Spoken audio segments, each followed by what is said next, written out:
He saunters by me into the small room, and when I turn back from closing the door, he's sprawled in the chair at the head of the 6-person table. I take a seat pointedly on the other end. With a grin, he leans forward on his elbows, his toned biceps flexing under the hem of his shirt sleeves. I look away, at the wall. Anywhere but at those arms. Morgan said you didn't like me. Clearly he wasn't exaggerating. I drag my eyes back to him and lean forward on my elbows, giving him a challenging look. My brother said that, did he? West's grin fades into a smirk. Well, sort of. He said you used to be my biggest fan. He replies, using air quotes. I can't help it. A wry laugh escapes me. Well, tell me how you really feel. He jokes with a smirk. Oh, you really don't want me to do that, I assure him. He cocks an eyebrow. Maybe that's exactly what I want you to do. I lift an eyebrow in return. Maybe you should tell me what you wanted. This is what I wanted. You wanted to know why I'm not your biggest fan anymore? I ask, with undisguised incredulity. West's chin dips in agreement, and I have to admit that I'm more than a little shocked. I'm not sure I'm comfortable having this discussion here.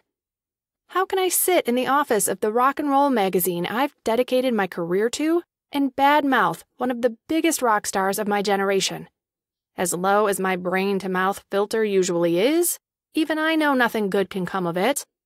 West's eyes capture mine, and my palms start to sweat under the scrutiny, nerves seizing my whole body. Come on, tell me why you don't like me anymore. He pleads with an affected pout. I swallow hard against the lump in my throat. Why does it matter? It just does. He replies in a deceptively nonchalant tone. But he wouldn't be asking if it didn't matter. A lot.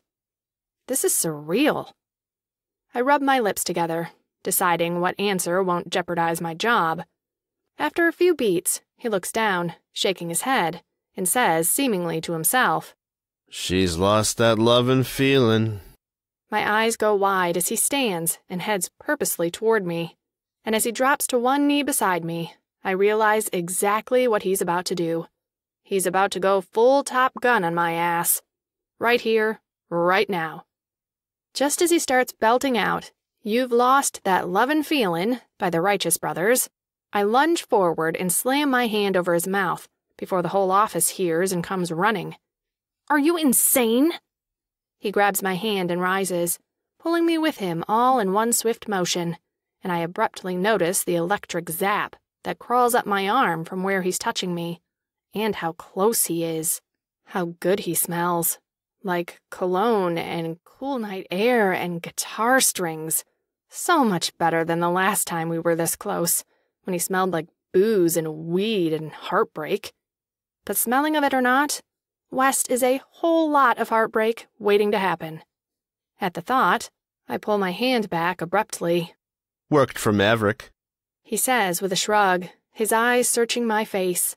You really don't want to tell me what your deal is, do you? I lift my chin stubbornly in answer. Come on. He pleads winningly. I'm all better now. Don't you want to jump back on the West train? I pull a face. Don't you mean the violent mood swings train? And then I think silently to myself, you know, your band, you self-centered asshat. Sure, yeah, that too. He agrees dismissively. I sigh heavily. Not for all the guitar picks in a Dunlop factory. Ouch, Maxie. Ouch. I frown. It's Max. West grins. Okay, Maxie. Whatever you say. You know, annoying the shit out of me isn't going to make me tell you. I snap at him, even though I'm more mad that I actually find his bullshit kind of cute. His mischievous grin shows that dimple in his right cheek, and his behavior is a heady combination of endearing and playful. Dear God, help me. I take a step back, needing to distance myself in every way possible.